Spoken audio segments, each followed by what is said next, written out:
आज के इस वीडियो में यहां पर हमें देखें तो दो इक्वेशन दिया गया है। पहला इक्वेशन है a plus B equal to -2 और दूसरा इक्वेशन है a cube plus B cube equal to -56।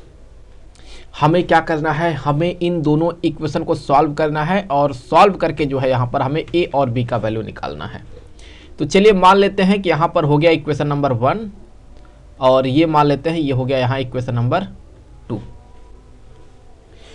तो यहां देखिए हम ये जो आपको दिख रहा है इक्वेशन नंबर 2, इसको हम क्या लिख सकते हैं।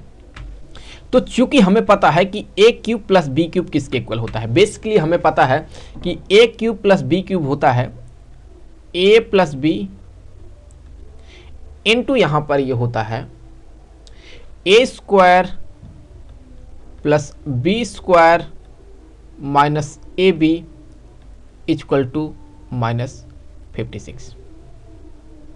अब a प्लस बी के जगह पर क्या लिख सकते हैं हम, इक्वेशन नंबर 1 से जो है, माफ कीजिएगा, इक्वेशन नंबर 1 से जो है हम यहां पर -2 लिख सकते हैं। -2 और इसको ऐसे रहने देते हैं a square plus B square minus A B equal to ये हो गया -56 के। तो अगर हम यहां पर जो है देखें तो यहां से लिख सकते हैं a square plus B square minus A B equal to, इस -2 को इस साइड लाइए तो हो जाएगा -56 डिवाइडेड बाई ये -2। तो यहाँ से a square plus B square minus A B equal to, यहाँ से इसको कैंसिल कर दें तो ये माइनस से कैंसिल हो जाएगा, इससे ये कैंसिल कर देंगे तो आ जाएगा ये 28 के। तो यहाँ से ये हो गया 28।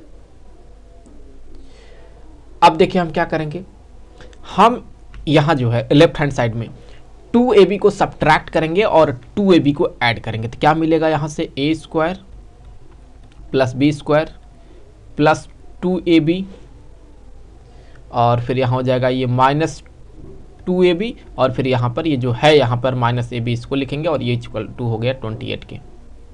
तो ये किसके इक्वल होगा, ये यहाँ पर a प्लस बी का होल स्क्वायर हो गया। तो यहाँ से हो जाएगा ये a प्लस बी का whole square -3ab equal to 28। तो अब देखिए यहाँ से a प्लस बी देखे तो ये तो -2 के इक्वल है इक्वेशन नंबर 1 से, तो यहाँ हो जाएगा -2 का स्क्वायर -3ab इक्वल टू यहाँ हो जाएगा ये 28 और ये बन जाएगा यहाँ पर 4 -3ab इक्वल टू ये हो जाएगा 28। तो फिर यहाँ से -3ab इक्वल टू हो जाएगा 28 माइनस 4, तो -3ab इक्वल टू हो गया ये 24 के। तो फिर यहाँ से ab इक्वल टू क्या बनेगा, यहाँ से ab इक्वल टू क्या बनेगा, यहाँ देख ले आप, इस -3 से इसको कैंसिल आउट कर दीजिए तो 8 आ जाएगा। यहाँ पे इसके लिए -8 आने वाला है ab का वैल्यू, तो यहाँ से ये -8 आ गया। तो फिर हम यहाँ से कह सकते हैं जो b होगा ये इक्वल हो जाएगा -8/a के। तो यहाँ हमें b और a के बीच में एक इंपॉर्टेंट रिलेशन मिला है। देखिए अगर हमें a का वैल्यू पता हो तो हम यहाँ पर a के जगह पर वैल्यू को पुट करके हम b का वैल्यू निकाल सकते हैं। तो बेसिकली हम आगे चल के यही करेंगे। तो मान लेते हैं ये यहाँ पर इक्वेशन नंबर 3 है।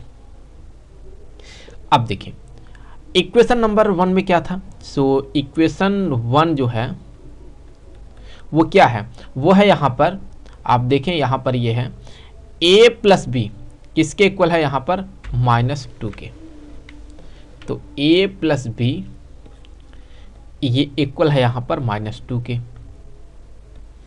तो यहाँ a b के जगह पर क्या आ जाएगा, माइनस में 8/a तो हो जाएगा -8/a इक्वल टू -2। तो a से पूरे इक्वेशन में मल्टीप्लाई कर दे तो ये हो जाएगा a स्क्वायर -8 माइनस यहाँ पर हो जाएगा ये a से मल्टीप्लाई हो जाएगा तो हो जाएगा ये 2a। तो यहाँ से हो जाएगा a square plus 2a minus 8 equal to 0। तो यहाँ देखिए ना, आपको ये एक क्वाड्रेटिक इक्वेशन दिख रहा होगा। हम इस क्वाड्रेटिक इक्वेशन को सॉल्व करेंगे तो यहाँ से हमें a के 2 वैल्यू मिलेंगे। देखिए कैसे, a स्क्वायर प्लस यहाँ लिख सकते हैं हम 4a माइनस यहाँ 2a माइनस 8 इक्वल टू 0। तो a को कॉमन आउट कर ले तो ये हो जाएगा a प्लस 4, माइनस 2 को कॉमन आउट कर ले तो ये हो जाएगा a प्लस 4 इक्वल टू 0। तो एक ब्रैकेट में हो जाएगा यहाँ पर a प्लस 4 और दूसरे ब्रैकेट में हो जाएगा a माइनस 2 इक्वल टू 0।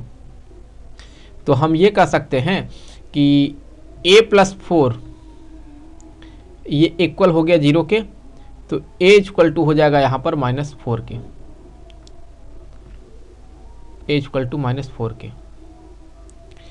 और दूसरी चीज यहां से देखें तो a माइनस 2 ये इक्वल है 0 के, ये इक्वल है 0 के, तो a इक्वल टू यहां पर हो गया 2।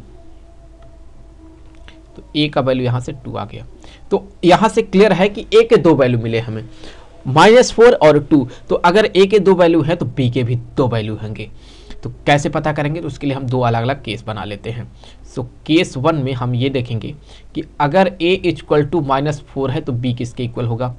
तो हमें पता है यहाँ इक्वेशन नंबर 3 से कि b जो है ये इक्वल है -8 बाई a के। तो यहाँ से हो जाएगा -8 बाई a की जगह पर आ गया -4। तो फिर यहाँ से b का वैल्यू क्या आ गया 2, b का वैल्यू यहाँ से आ गया 2। सिमिलरली अगर आप देखें तो केस सेकंड की अगर हम बात करें तो a इक्वल टू हो गया 2, तो b का वैल्यू क्या होगा, b इक्वल टू है -8 बाई a। तो यहाँ हो जाएगा -8 बाई a की जगह पर 2, तो b का वैल्यू यहाँ से आ जाएगा -4।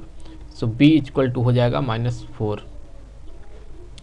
तो यहाँ से जो है b का वैल्यू ये -4 आ गया। तो यहाँ पर हम कह सकते हैं कि जब a का वैल्यू -4 है तो b का वैल्यू 2 है, और जब a का वैल्यू 2 है तो b का वैल्यू -4 है। तो यहाँ से हमें इस तरह से हमें जो है a और b का यहाँ पर वैल्यू मिला। आई होप कि वीडियो आपके लिए काफ़ी हेल्पफुल रहा होगा। जल्द मिलेंगे आपसे अगले वीडियो में किसी दूसरे क्वेश्चन के साथ। तो तब तक के लिए खुश रहें। Goodbye.